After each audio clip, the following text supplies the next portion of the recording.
Good morning. Welcome, everyone. So excited to have this conversation and have you all here today in our first installment of what we've learned, lessons on DEI. Today, we're really going to dig in around employee resource groups, or ERGs. Can advance the slide, thanks. Good morning, everybody. So on today's agenda, we're going to really work through kind of just an introduction, kind of talking through a brief history of ERGs. What are ERGs really? What does that stand for? How did they start? We'll have a poll for some interactivity, and then we'll kind of talk about, why ERGs? Why is this our starting point with this conversation? What's so important about an ERG organizationally? Then we'll kind of jumping into a couple of the lessons that we've learned, and an open discussion. We'll always be taking a look in the chat. Really excited for all of you to be here today. We really want you to be engaged. So if there's not something that we cover, please feel free to send questions through the Q&A, which you can do anonymously, but you can also write questions in the chat, and we will be monitoring that and engaging there as well.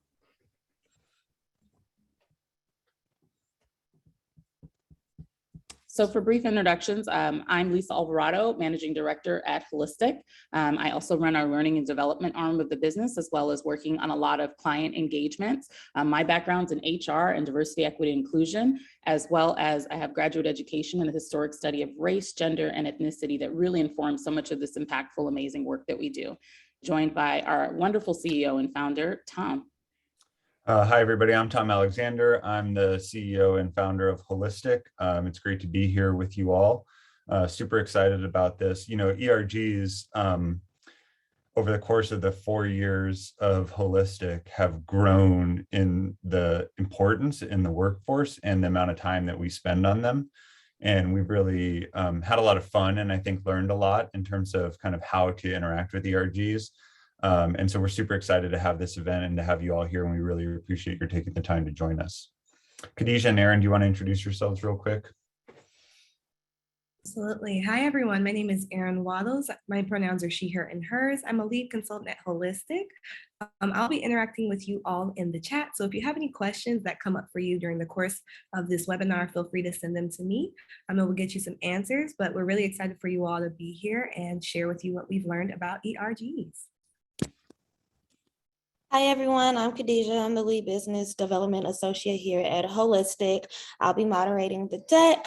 I'm so excited to have you all. Thank you for showing up. We're excited to share these resources with you. Just keep in mind if there is anything that you missed. If you're taking notes, we'll be sending this up post the event along with the transcript in case you have issues hearing or anything like that. So get back to us shortly and enjoy.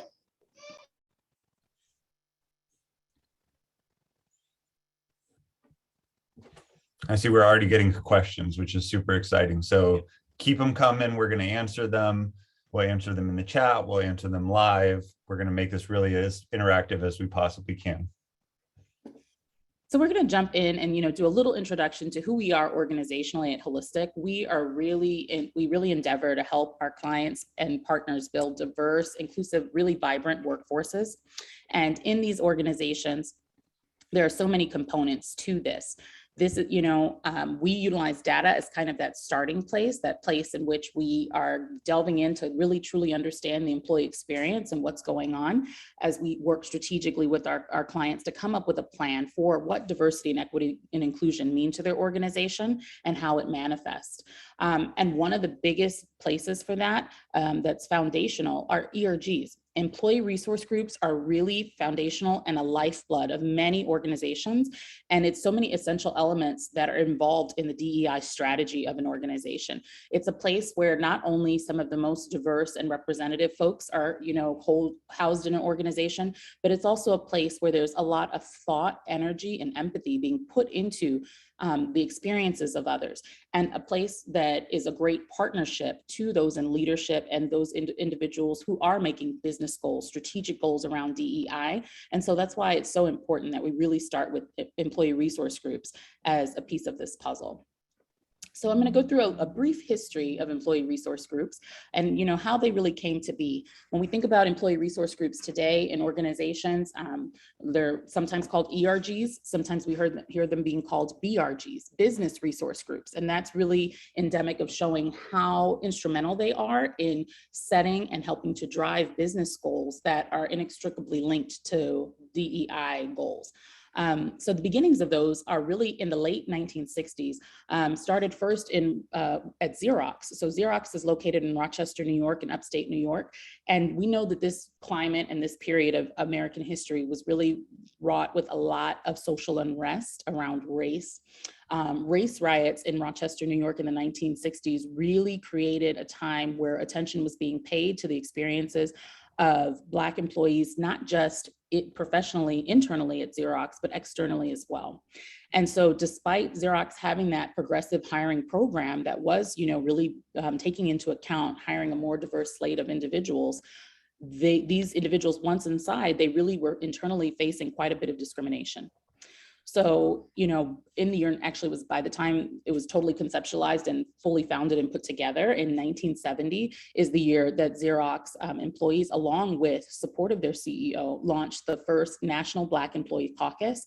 And this created a space for Black employees to really find camaraderie, support, a place where they had that not just psychological safety, but physical safety organizationally, and they could come together and determine, what are the best ways they could support each other to navigate an environment that was not always totally ready to receive them, was not always inclusive, right? Anytime we know we've got a group of first, people who are integrating an organization, or they've moved away from a traditional hire and done something differently, it's so inherently important to create systems of support and resources for these individuals. So close behind Xerox, we see this happening at Xerox with Black Women's Leadership Caucus. So Xerox took no time to really recognize that if Black employees generally, in this particular instance, are having a disparate experience, then intersectionally, what's going on and what can we do to create that support and that push and help propel forward the careers of our Black women. And so that was the founding of that Black Women's Leadership Caucus. And some other ERGs that were founded quite early, Hewlett-Packard is known and recognized in 1978 for founding GLEN, the Gay and Lesbian Employee Network, and that's known as the first LGBT Pride Business Impact Network organizationally that we know of. So I'll take a look at the chat. We've got so many great things going on here.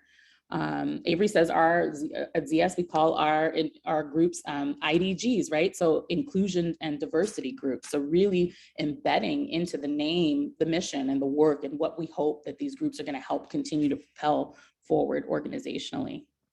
Yeah, and what I love about that is the customization, right? Like every organization can make their ERGs so reflective and emblematic and supportive of what they're trying to accomplish. And we, of course, we know ZS really well here at Holistic. And so they've done an awesome job of kind of empowering and fueling their IDGs. But even the name is a way of kind of customizing it. And what I'm struck about the history as we move on to the poll here in a second, but what I'm struck about the history is that these things haven't been around for 1,000 years. These are like, well, I'm old, so in my lifetime, developments, but they're in the last 50 years, this concept kind of came to fruition. And so it's exciting because it's relatively new. And of course, a lot of the energy around these groups, the proliferation of them has blossomed in the last 5 to 10 years. So it's a very new concept, but also it sort of underscores the importance of these matters, that even in the last 50 years, we've needed these groups to level the playing field for folks. So we got a poll open and we want you to answer the poll. In the meantime, I'm going to ask that we move on to the next slide. So go ahead and give the poll an answer. And we're gonna see I can see the results popping up here on my screen. Do you all see the results coming in? All right, very exciting. And if you have an answer that's not on here, we want you to put it in the chat. What's the biggest challenge that you're facing organizationally that's not listed here you can just pop it into the chat and we'll talk about it. This technology, by the way, is totally incredible that you can run a real-time poll for nearly 60 people and get all these responses. It's kind of a moment where you can reflect on just how powerful some of these tools are as well, which is nice. So it looks like garnering interest from the employee base is the winner, but that all three of these choices have a pretty strong level of support. You can see that nothing is below 25%. Of course, we'll be talking about all of these. Lisa, are you surprised at all at these poll results? No, I'm really not. I think that in ERGs, one thing we recognize, whether this might be garnering interest from employees to kind of take part and participate once an ERG is founded. I'd even say it's really tough to get folks into positions of leadership in ERGs, because we'll get to this a little later, but a lot of these are volunteer positions, and it's a heavy lift. And making sure that we've got enough folks who are willing to kind of really engage, lean in, and raise their hands can be tough. Sure. And garnering interest in terms of people running the ERGs is popping up in the chat a little bit in terms of challenges that folks are facing that weren't listed on the poll questions, but that they wanted to raise up. And so we'll be talking about that a little bit. And of course, the money component of it, which we'll get to in a few recommendations, is certainly designed to help that challenge quite a bit. All right, so let's move on to the purpose of ERGs. This is kind of a framing comment. This is Holistic's philosophy around why ERGs need to exist. And we have a couple of blog posts about this that we'll share with you all coming out of this event. And we've been out there on these kind of three reasons. The first is around leveling of the playing field. There are populations in the workplace and in society who are underrepresented, underserved, marginalized in one fashion or the other. They're facing an unlevel playing field. And particularly in the workplace, that's not fair. And so one of the main purposes of ERGs is to level the playing field for employees from those marginalized populations. Make sure they're having access to resources, make sure they're having access to safe spaces, make sure they're having access to opportunities within the organization. The second is to share lived experience, internally and externally. If you take, for example, Black employee resource groups, there's a tremendous opportunity to share the lived experience within the group as well as external to the group. And so what we're talking about here is safe spaces to discuss challenging issues, places to celebrate. We just had Black History Month, which is a tremendous reason and opportunity for celebration. And also sharing that culture with the rest of the organization is a key focus of employee resource groups. And the third reason, and this is one actually that I think we have kind of added to our list over the past few years, is to look out for opportunity for people who share the lived experience as the people within the employee resource group from outside the company to do business with the company. So I'll give you an example. We worked with Feeding America for a while, and we were working with them on their ERGs. And employees within the Asian employee resource group, within the Hispanic employee resource group, felt very strongly that they wanted to make the services of Feeding America accessible to the populations in the United States that shared their lived experience. And this was a really powerful concept for us. The idea that from within your role, you could use your ERG to advance the business interest and make sure people who shared your lived experience had an opportunity to connect with you and to connect with your organization. Here's the thing.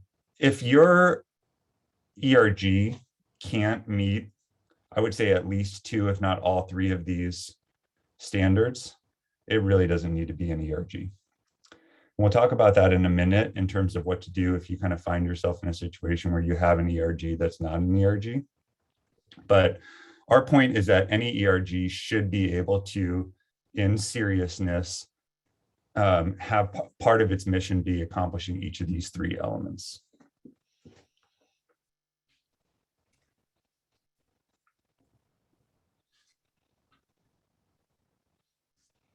So I think we're going to move forward actually into the 8 lessons that we have.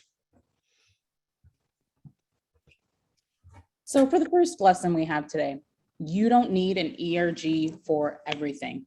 And so it kind of seems like a simple kind of, well, obviously, we've talked about ERGs to this point, and to Tom's points, the previous things, it's an affinity group that it's for someone who shares common experience. So naturally, we know employee engagement is so important organizationally, and there are many ways that we can get employees engaged and involved. Sometimes it's coming together on shared interest. You might have, folks who like to play in a volleyball league, people who have pets or have certain interests, love to travel, right?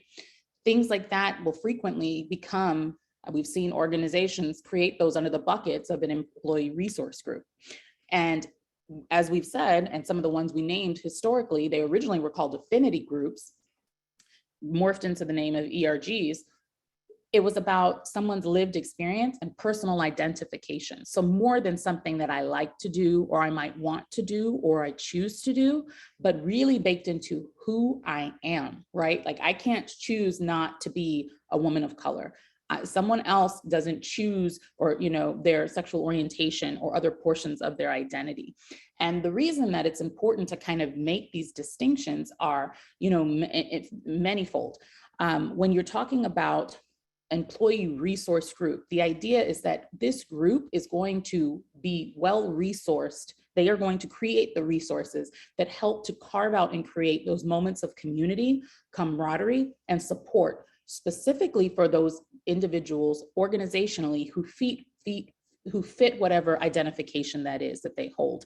So first and foremost in the ERG, but then organizationally, that ERG becomes a mouthpiece, a voice, an advocate for other individuals organizationally who may not be a member of their ERG, but share those same identifications. And so that's where that's something quite disparate and different than someone, we've got a group for pets, or we've got a group for whatever, because organizationally outside of the community, the support, the socialization, all those awesome things that come out of an ERG that you certainly can do around a shared, pastime, like being a pet owner. Organizationally, when you come to work, being a pet owner is not going to have any impact, positively or negatively, on your ability to gain mentorship, gain support, and be well resourced in your role, to matriculate through an organization and gain opportunities for promotion and access to resources.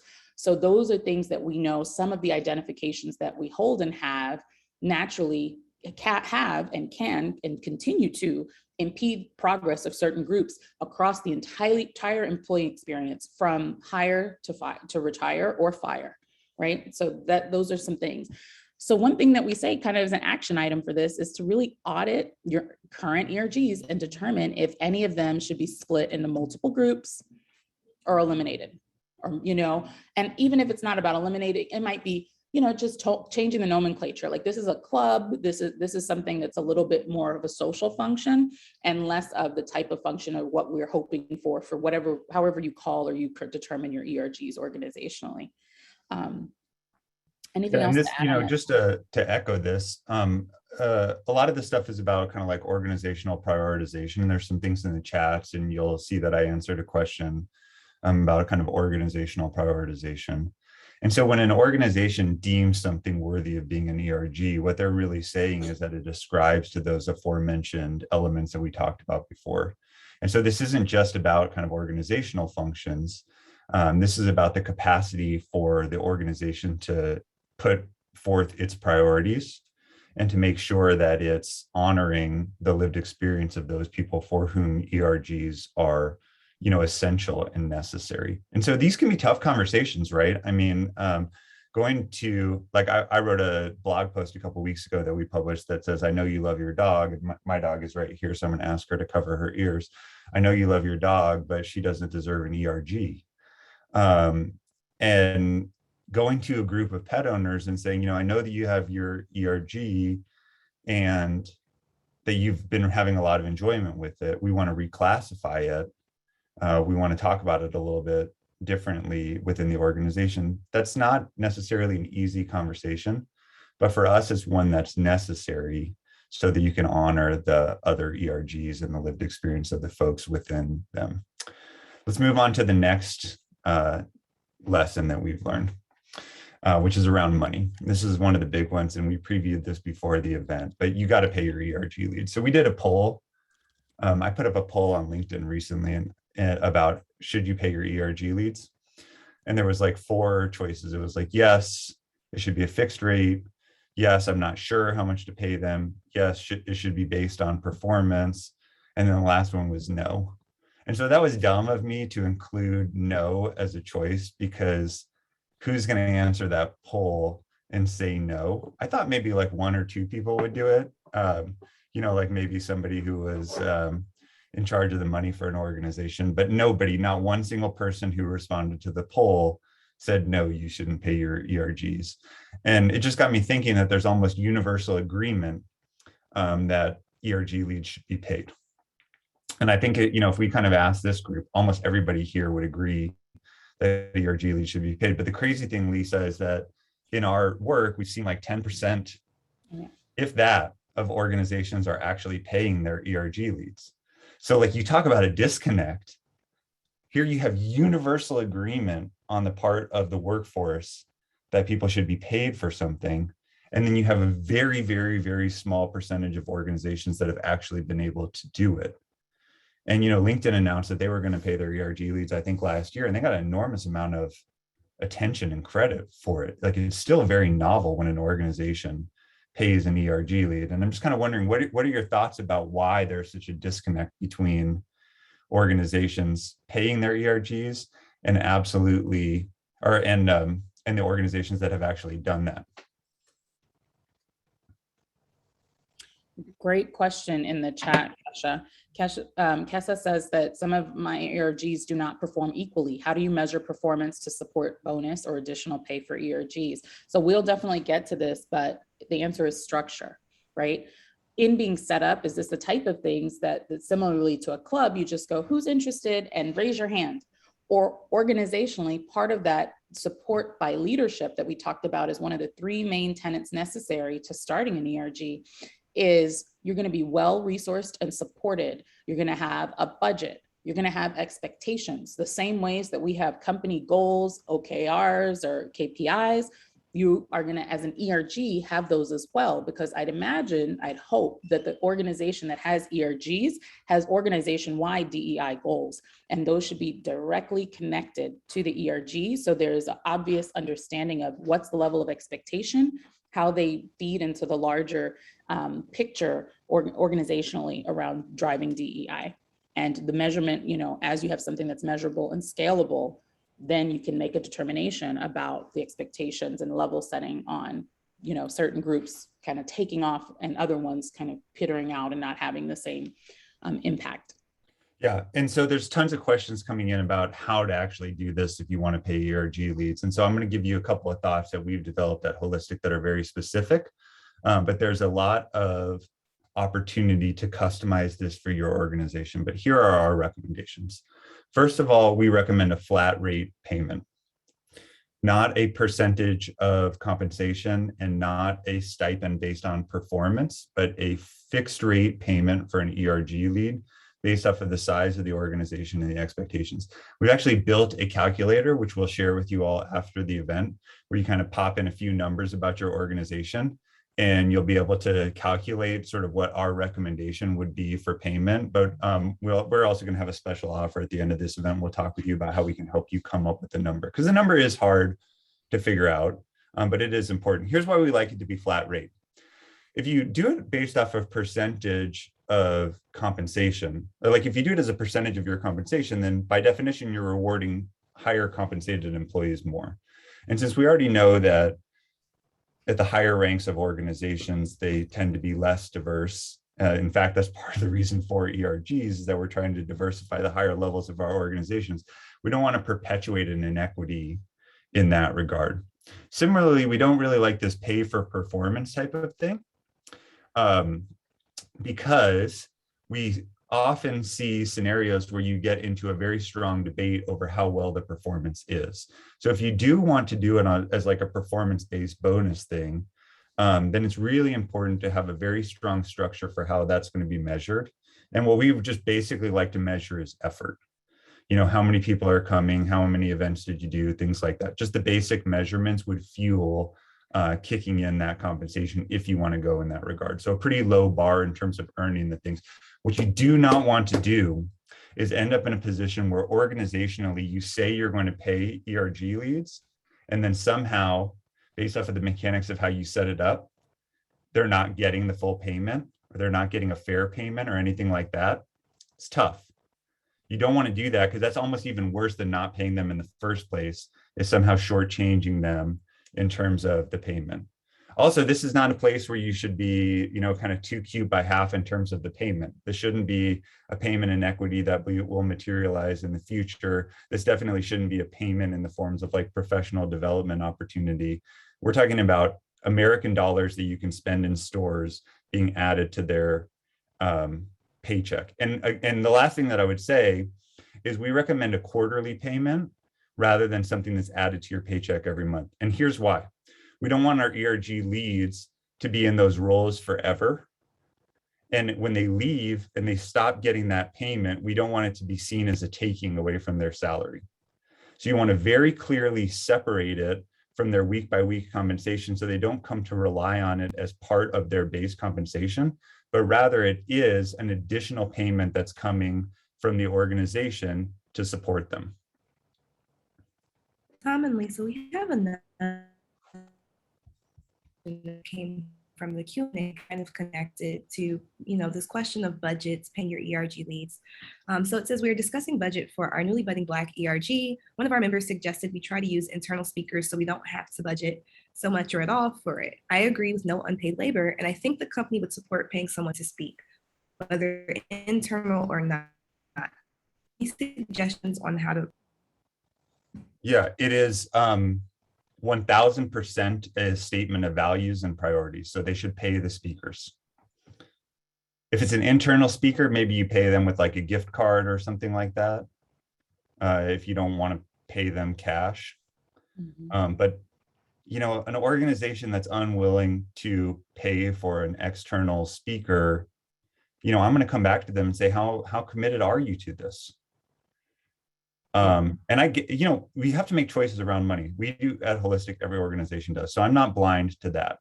But these are 1000% organizational statements of values and priorities, and they need to be treated as such. And the employees shouldn't be looking for ways to let the company off the hook. They should be forcing the issue. And that's a big part of like why we're doing this event today, is we want to be part of the energy forcing these organizations to make these choices. When you commit to spending money on something organizationally, that means you care about it. There was a question in the Q&A that I answered in writing from, I think, I can't remember who asked it, Michael Pink maybe, about if you could get external funding to support ERGs. And I'm like, I don't want the external funding to support ERGs. I want the company to support ERGs, because I want the company to make that choice that we care about this so much that we're going to put money behind this. Should we move on to the third recommendation, Lise? I think we had one other question, I think, if I understood it correctly, from Shep earlier, talking about like totally believe in, the no unpaid labor, but then this can, trigger this issue of people who aren't paid by salary, who are paid hourly, kind of moving into this overtime bucket. And, what's the balance, or how do you balance those things? So having clarity organizationally around who's involved in your ERG, and this is where that structure comes in, making determinations about, is there opportunity for allocation or protection of time? What are the operationally, like, these are the logistical things, walls that we're hitting. And so putting that back on leadership or your people potential or HR department who's making those determinations, and understanding too, something that we see a lot, the individuals who are working on our ERG, their work, whether they're a member or in leadership, is not always very visible to their actual people they report to, their directors, their supervisors, who might know they do something with DEI or do something, but not understanding. And so in the beginning, I was talking about, us at Holistic really leaning on data. So having that data, and we've done that for quite a few of our clients, and making this case running the data on how many hours are being billed to ERG leadership, and then coming with those numbers to have a recognition of, okay, we don't currently have allocation of protection of time. These individuals aren't currently being paid.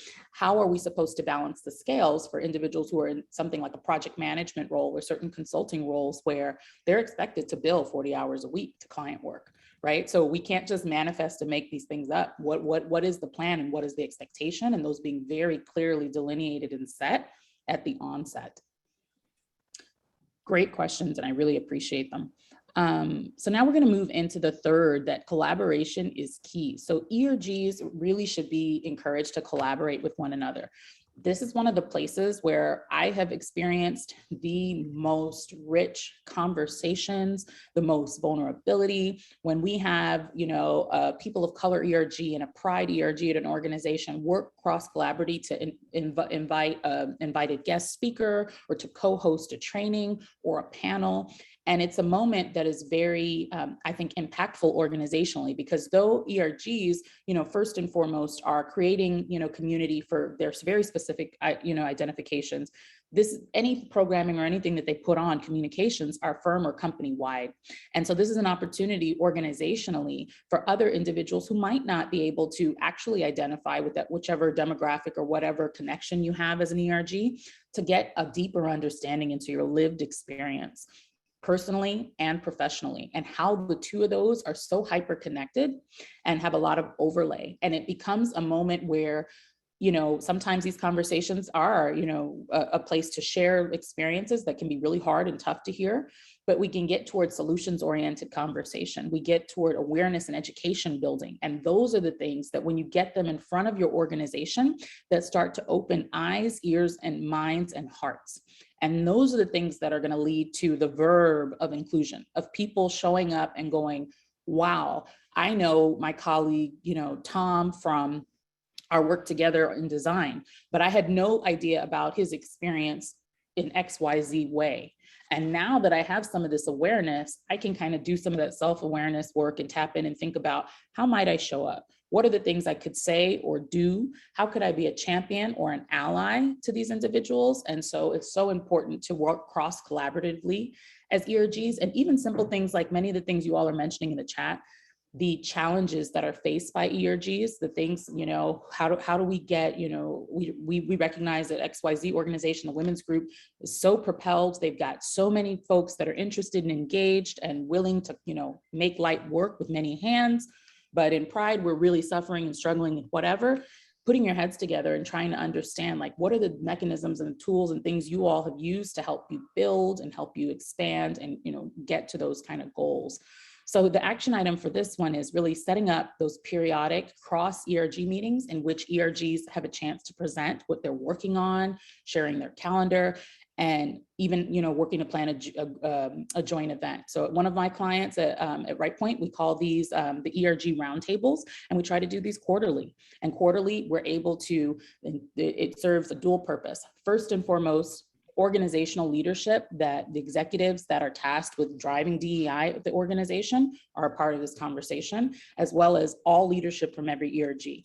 So this is that moment at the table where they're able to bend the ear of the people who are holding that bag for the budget, who are organizationally in a place to determine, can we create allocation and protection of time, as well as to cross collaboratively hear and see the things that their other ERGs colleagues kind of have coming down the pike. And there are so many great ideas that we find we can replicate for other ERGs. Yeah, and this is the time of the year to do it. Can we go back to the slideshow? Possible? Whoever's presenting. Also, while you're doing that, go ahead, Tom. This is the time of the year to do it. One of the places where we've seen the most potential collaboration for ERGs is, can you press slideshow, whoever's presenting? One of the places we've seen the most collaboration for ERGs is around Pride Month. And I'm not really sure exactly the reason why. I mean, I think it's like summer, fun, celebrations, parades, colorful, like there's some vibe around Pride Month that I think really is fertile for collaboration from ERGs. And so we've seen, just sort of organically, a lot of cross ERG collaboration occur in support of Pride Month, which is great. And so now's the time to do that, right? If you want to set up one of these meetings, the purpose of the meeting should be, what can we all do to support our organization's Pride celebrations, which are literally 61 days from today. They're going to kick off. It's the perfect time to be exploring this. So let's move on to the next question, which is around the next topic, which is around measurement, I think. Oh, no, it's around term limits. So we think term limits are important for ERG leads. And the last one is, I think, the key one. And we've seen this happen so many times, that the reason that you turn over the leadership of an ERG is that an employee chose to leave your organization.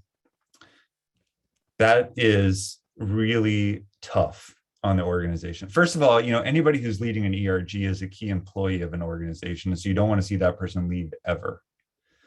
But secondly, having a void at the top of the ERG, in addition to having to fill that person's position, in addition to missing their energy for the organization, can be brutal to deal with. And we've seen like ERGs almost become, obsolete or decapitated with a leader leaving, where you're sort of like, kind of stunned to the point that you weren't really going to be able to rebuild it. And we had to kind of start from the ground zero with the organizations. And so the way to combat this is term limits. The other part of it is, I think that sometimes when we talk a lot about this, like volunteer, do I have to be the voice of DEI at my organization?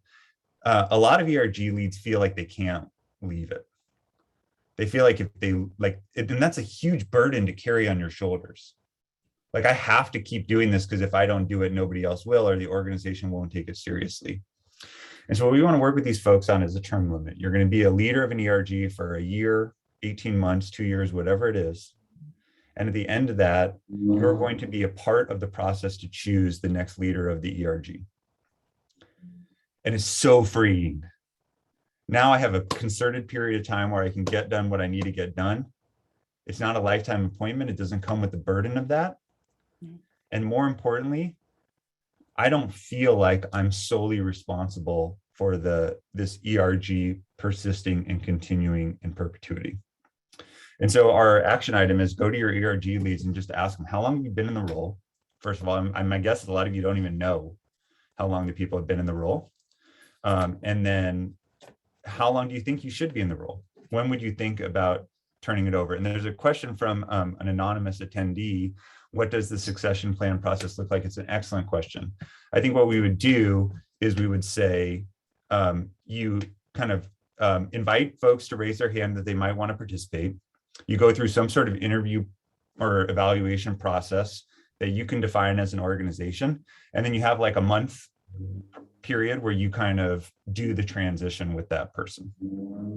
So we're at just a quick time check. This is a great discussion. We've got a zillion questions coming in. We have 5. And I think I just spoiled it. We actually have a 9th lesson that we're going to share. So we have 5 left. And so I'm going to turn it over to Lisa to talk over the next issue, and we'll keep it moving. All right, communication is critical with ERGs. So communication, for the same reasons that you think about how effective and important and impactful it is, just organizationally on teams, things like that. But really, when the case of ERGs, when we're talking about communication, ERGs should be given a vast ability to have great visibility and the platform company-wide. ERGs should not feel siloed, that they're only able to have the open, opportunity for connection and community and communication with those members for whom they represent, those that share those demographics, right? And it's an opportunity, as kind of we talked about before, when you get in front of the entire organization on the behalf of your group, you're able to help build awareness and education.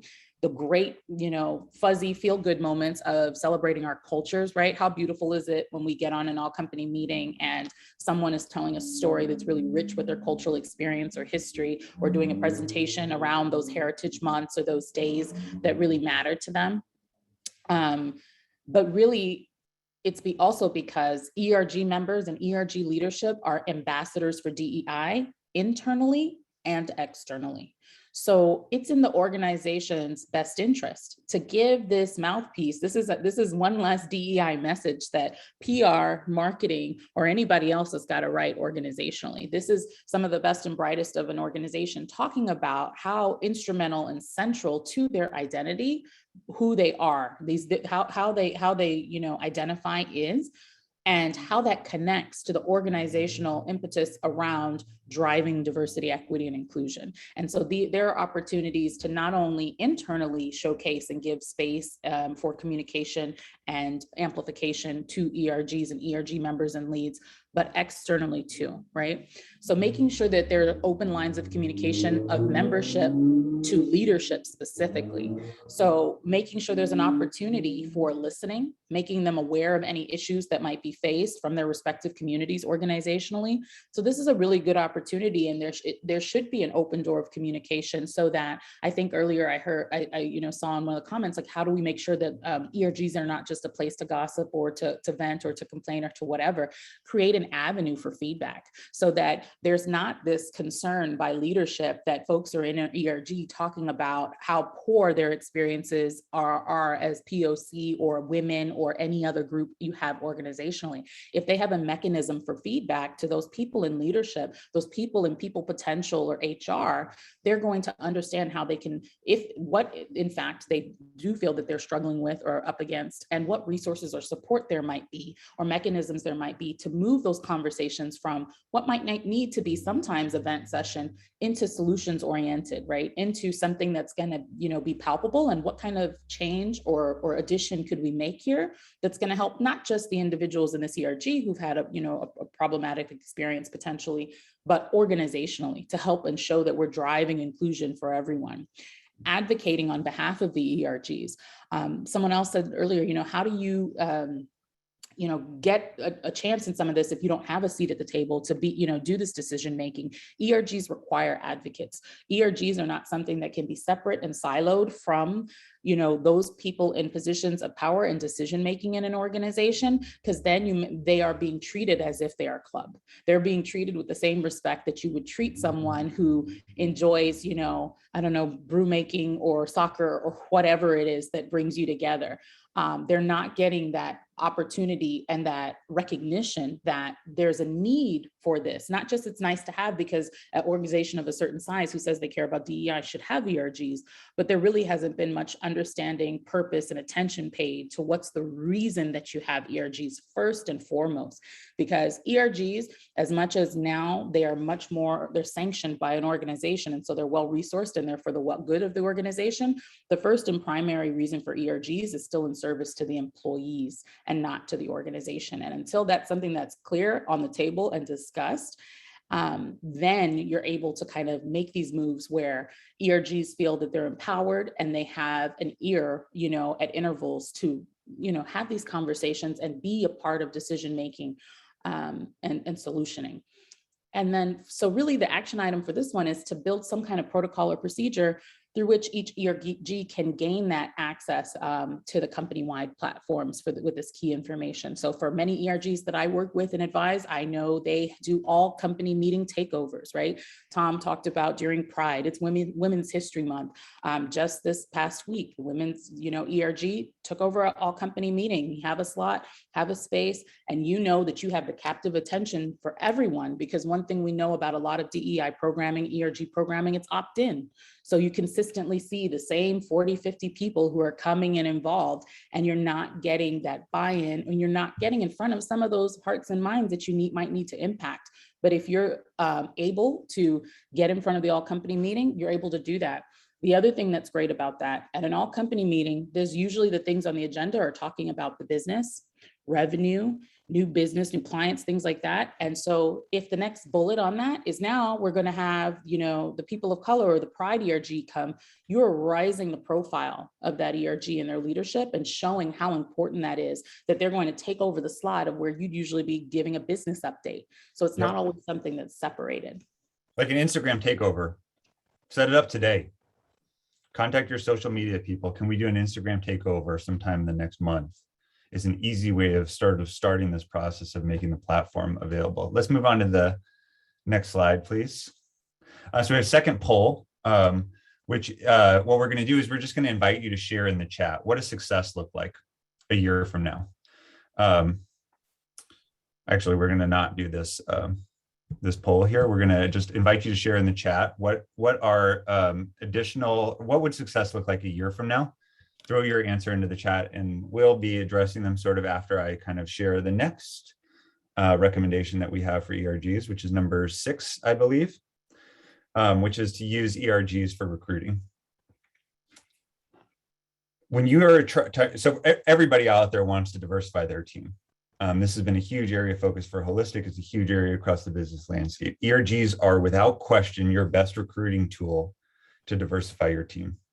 As soon as somebody applies, they should have direct access, or even becomes interested with your company. They should be given direct access to who your employee resource groups are, how they operate, how they might be involved. And we're going to go so far as to even say, offer the opportunity for them to meet some ERG members or leads as part of the interview process. So this action item that we have here is super powerful in terms of galvanizing interest in your ERGs. It's almost like you become a member of the ERG before you even got the job. It's a very, very powerful, opportunity for the organization to drive interest in the company and also to celebrate the ERG at the same time. So it makes a ton of sense. It's very easy to set up this kind of ERG interview concept, and we can talk with you about that. The other thing that we recommend is that if you have ERGs at your organization, they should have early access to internal postings. Send them to those groups, invite them to encourage their members to apply if they're interested, and also to share with their networks. It's a great practice. You talk about level the playing field. Give folks a direct opportunity at internal positions early is one of the quickest ways that you can seek to level the playing field in your workplace. So internally and externally, we see a ton of potential for attracting ERGs. We're seeing a lot of, there's a couple of comments here about statistics. So I'm obviously for that, and we're going to talk about that in a few minutes when it comes to the measurement component of things. There's a couple of them around kind of people being able to meet the organizational promises, to share the budget, or to actually honor the budget that they promised and things like that, more resources. So those are, kind of traditional challenges for success. But one of the things we're going to talk about in a few minutes here is how to put some metrics behind that, so you ensure that it isn't just wishing, that we are going to meet those goals. So we'll move on to the 7th of our now 9 recommendations. So this is really important too. A lot of the comments that we've had, can we go back to 7 things, have been around, how kind of like, if you have permission to do something, how do you get it approved? What's the case that you can make to get an outside speaker? What do you have to do? It's really important to empower your ERGs to be autonomous. Organizationally, while ERGs are something that we talked about a little bit before, an organization is going to help determine structure and requirements and expectations for ERGs. When we talk about the, hitting the ground running and the day-to-day activity and ownership and leadership of the ERGs, these are employee-founded and employee-led. And so people have to be operating in a realm of where they truly feel autonomous. First and foremost, with that focused on cultivating community and for those with that shared lived experience, but also when we have those expectations and structure set around how frequently should they be having events, what's the cadence of communication we expect from them, they will be more empowered to develop those things and initiatives and programming that best serves the interest of their group, as well as driving inclusion organizationally. So one of those action items we tell you for this one is to create a list of 3 things that ERGs have to get approval for, and 3 things that they can do on their own right now. Take one of the items for needs approval and move it to the autonomous list and see how that feels, right? So instead of operating in this way of, what can we do? What should we do? I'd say for that perfect example of, will we get the budget for this outside speaker? Could we? We know that leaders, when you approach them with, this is what the ask is. It's a lot harder for somebody to tell you you can't do something when you say, we've identified, we're a burgeoning group, we've identified this amazing speaker who we think can truly galvanize around what we're trying to do and will be an outstanding kickoff for our first programming. We've done the digging. This is what it would take logistically to bring them in. This is the speaker's fee. And as we're so new, we don't have a set up budget, but we sure hope we're putting this forward as that first ask. It's a lot harder for somebody to tell you no than for you to go, well, we don't know if we'll be allowed to bring anybody in. How much money do you think the speaker will cost? Do you think we can have that kind of money? It's the same way in anything else you all do as professionals, right? When you go to your boss with a question that you're unsure of, how much better is that landed and understood when you say, I've taken my best shot at it. I feel like I could use a little help or insight. What do you think? Versus, I don't know where to start. I don't know what to do. Can you guide me? And, it's like, we have to have approval over speakers. I'm doing my company voice. We have to be in the approvals. Do you? What is the worst thing that's going to happen? Somebody's going to come in with some thought-provoking ideas that are going to challenge your employees. Like, you say you're doing that every day. Let the ERG make that choice. Let's move on to the 8th recommendation. This is my favorite one. Full disclosure around measurement. That's what holistic is all about. But measuring ERGs is just absolutely critical and contribution. And not enough companies do it. They don't even know how. So I got a few measurement ideas here. These are just the tip of the iceberg. And so we're glad to talk to you more about different ways of doing that. First of all, just measurement of attendance at events, literally counting the people and keeping track of it. How many people came to our meeting? How many people came to our happy hour? Like, that little jubby jobby that at the club or the roller coaster where you like click every time somebody comes on? You need one for your ERG. That should be part of the budget. So that you can keep track of how many people are actually attending. Second one is you want to calculate the number of members of your ERG, however you define members, out of the total folks possible. So your company should, and you can work with the company to have an idea of how many sort of candidates for ERG membership you have. So let's say you have a parents ERG group and you have 30 parents out of 100 employees. And you have 15 parents who are members of the ERG group. That group is at 50% capacity, 15 out of 30. And we need to work to get as many of those parents interested in and involved in the parent ERG group as possible. I'm not talking about allies here. I'm talking about people whose lived experiences are central to the ERG, calculating their percentage. And then separately, there's a presence of allies percentage. So, we see groups where there's like 20 or 30% allies in the room supporting them. That means a lot, I think, organizationally, especially in combination with the aforementioned slide. So let's say that you have 20 Black employees out of 100 at your organization, and 19 of them are members of the Black employees ERG. You have 95% membership, which is outstanding. But you have another 10 employees organizationally who come to every meeting as allies. So now fully 33% of your ERG membership is allies. Your allyship percentage is off the charts. And you have full participation of your Black employees in your group. You're thriving in terms of membership. So when you go back to your leadership and you talk about what you're doing, now you have some really strong points for how you can kind of get this stuff going. We're going to talk to you a lot about membership coming out of this. So don't worry about if you're not kind of grasping this. Like, I'll stop whatever I'm doing to help explain to you how to calculate ERG statistics anytime you want to. And finally, we have one last bonus recommendation, which I'm going to turn over to Lisa to finish, and then we'll spend a couple of minutes talking about a free offer for you all and a quick thank you. So lots of you have talked about, how do we kind of get this buy-in? How do we get leadership's attention? How do we get people to pay dividends on what they promised? This is your key right here. ERGs are the professional development opportunity you've been looking for. So it costs a lot of money for an organization and a lot of time and logistics to stand up a true professional development mechanism or arm or learning and development program for the next generation of leaders and the next generation of leaders. An ERG is the perfect breeding ground if they are taken seriously and recognized and well-resourced for this leadership opportunity. And ERG is a place where folks have to wrestle with these questions of how do we drive engagement? How do we get more people to come to our stuff? What is the message we want to put out there? How do we brand ourselves? How can we be the best opportunity, the best ambassador walking around out in the world for holistic, fill in the blank, whatever your organization is?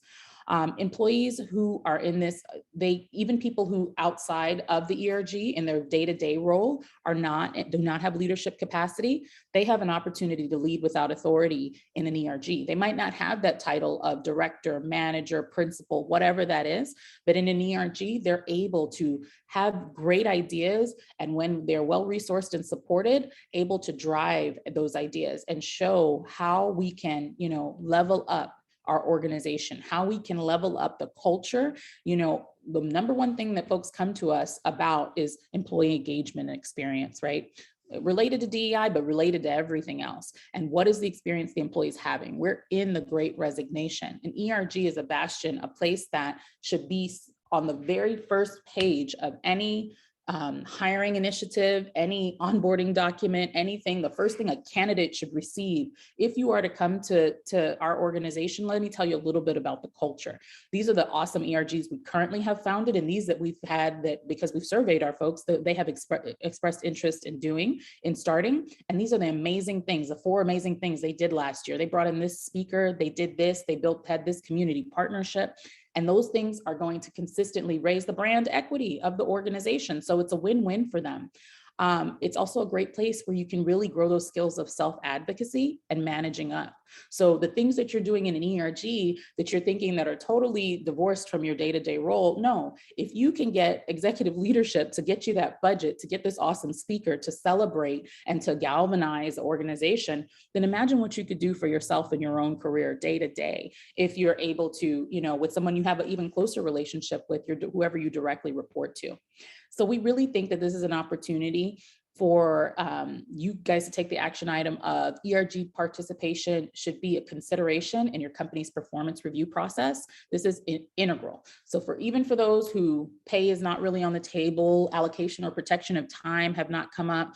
Earlier, when I was saying that many times somebody's direct supervisor has no idea of the amount of time, energy, effort, resources, blood, sweat, and tears go into leading, growing, and creating really engaging programming around an ERG, and it most certainly should. So whomever is kind of over that function, whether you report to somebody in people, whether you have somebody organizationally who kind of drives DEI, and that should come into consideration for raises, bonuses, any kind of specialty promotions. And if it's not, advocate for it, because that's one of those things that you can do for free tomorrow. And there are plenty of studies, and we'd be happy to send them to you on DEI best practices, on SHRM, on everybody's favorite. If it's not on HBR, it's not real, right? There are plenty of things that show how important it is, and we have a template to kind of help you on figuring out how that might be structured and what that might look like. So that's it. Those are our 9 lessons. I feel like we've had a thriving open discussion. And I think we'll stick around for a couple of minutes here in a second if there's any additional questions. But in the meantime, there's a special offer for all of you who've participated in Really Anybody, which is we're offering a free 1-hour organizational ERG analysis and consultation. There's going to be a survey that comes out that you can fill in. You can email us at the links below. You'll get an analysis, like a data analysis and a written report of your ERG landscape, and you'll get a 1-hour consulting session with our team to help you think through your ERG challenges. And then we'll also promote what you're doing well and what you want to accomplish through our communications network. The Holistic Hype Machine is a wonderful engine. I think some of you have been subjected to our onslaught of communications to get you into this event, which we appreciate. And we're glad to turn that on for you. So in the meantime, I'll just end before I turn it over to Lisa to conclude by saying thanks for all that you all do for ERGs. This is incredibly important work. We're proud of you for making the space to do this. We're proud of you for continuing to fight for people within your organization and people within our society who need these groups. So keep it up. I know it's hard, but we're here to support you and we're excited about the future. Lisa?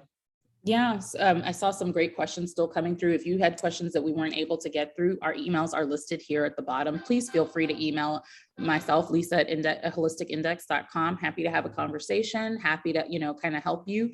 And, we want you to continue to, push and propel this stuff forward. And so if that means giving you a little pep talk, we're here to do it.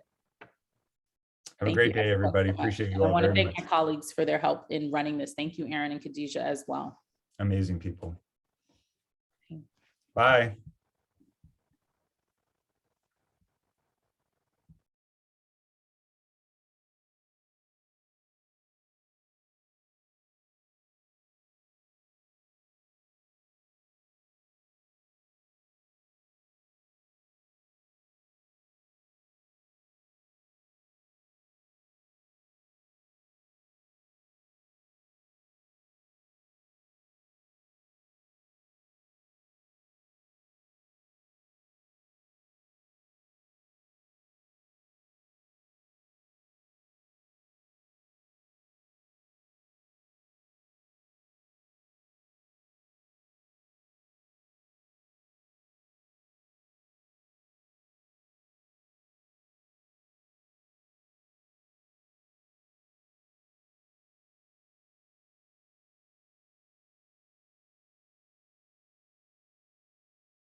Hey, Katie, I'm gonna go ahead and end this. Okay. You're muted. Yes. Okay.